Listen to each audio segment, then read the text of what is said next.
Allez, on commence. Aujourd'hui, on va s'attaquer à un gros morceau du programme, la religion. Mais attention, l'idée ici, c'est pas de vous dire ce qu'il faut croire ou ne pas croire. Non.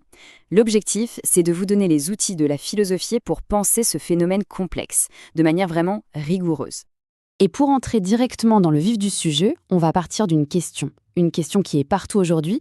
Assistons-nous au retour du religieux? C'est une interrogation qui nous concerne absolument tous. Qu'on soit croyant, athée, agnostique, peu importe. La place de la religion dans nos sociétés, c'est un débat majeur. Alors, face à cette question, les penseurs sont pas d'accord. D'un côté, on a des philosophes comme Jacques Derrida qui ont été vraiment surpris par ce qu'il a appelé le retour du religieux. Mais, et c'est là que ça devient intéressant, des sociologues comme Olivier Roy nous disent « Attention, ce n'est pas un simple retour en arrière.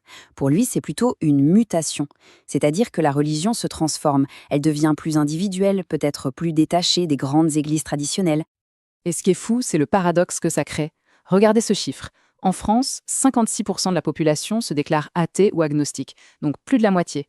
Et pourtant, le débat sur la religion n'a jamais été aussi présent, aussi intense dans l'espace public. C'est précisément cette tension-là qu'on va essayer de comprendre avec la philosophie. Bon, pour y voir plus clair dans ce débat, on a besoin d'outils. C'est notre fameuse boîte à outils du philosophe. Et la première règle en philo, vous la connaissez. On définit les termes. On doit savoir exactement de quoi on parle. Alors, premier mot, religion. Attention, c'est bien plus qu'une simple croyance personnelle dans son coin. Une religion, c'est un système, un truc organisé avec des croyances, des pratiques, des règles, tout ça autour de la notion de sacré. Et surtout, ça unit une communauté. C'est ce que le sociologue Durkheim appelle un fait social total. Ça veut dire que ça touche à tout, les rituels, la morale, l'identité d'un groupe. Deuxième concept, et celui-là il est crucial surtout ici en France, la laïcité. Et là, attention au contresens. La laïcité, ce n'est pas l'interdiction de la religion. Pas du tout. C'est un principe politique.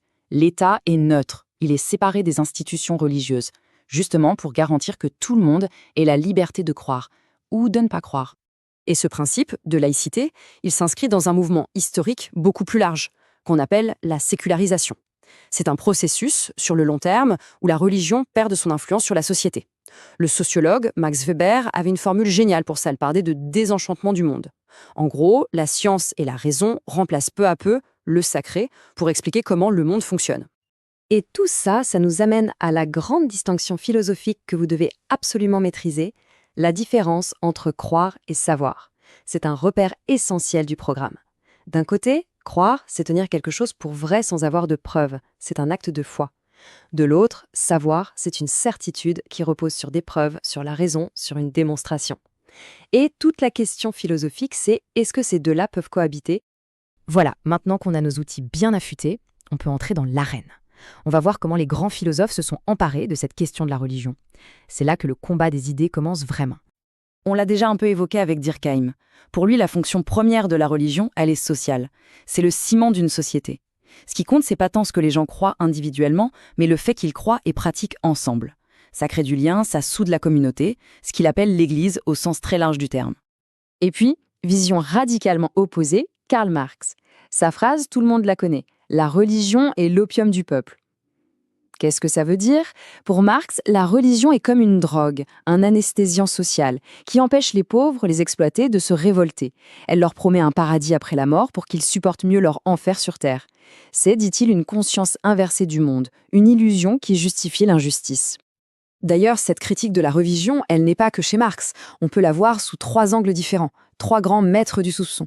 Pour Marx, on l'a vu, c'est une illusion socio-économique. Pour Nietzsche, c'est une morale des faibles, une invention pour empêcher les puissants d'exister. Et pour Freud, c'est carrément une névrose obsessionnelle de l'humanité, un mécanisme de défense psychologique contre nos peurs les plus profondes. 3 critiques, 3 diagnostics sans concession. Et bien sûr, il y a le conflit avec la science. Le philosophe Bertrand Russell l'a très bien montré.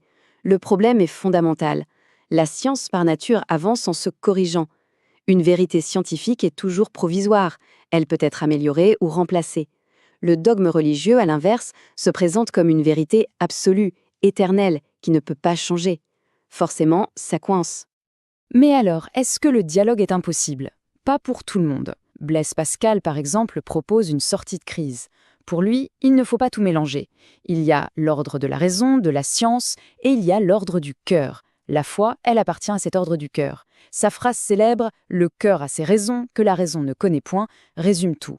La foi n'est pas une question de preuve logique, c'est autre chose d'un autre ordre. Alors on a vu le conflit, la séparation.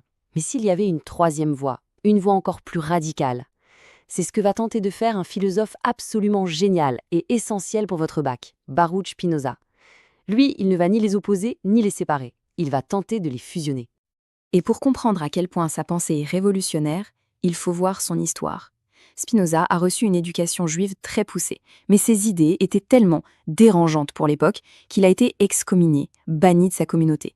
Il a dû publier son chef-d'œuvre, l'Éthique, sans mettre son nom dessus, tellement il avait peur d'être persécuté. Ça vous donne une idée du personnage. Alors, c'est quoi cette idée si folle? Elle tient en deux mots latins, Deus sive natura, Dieu ou la nature.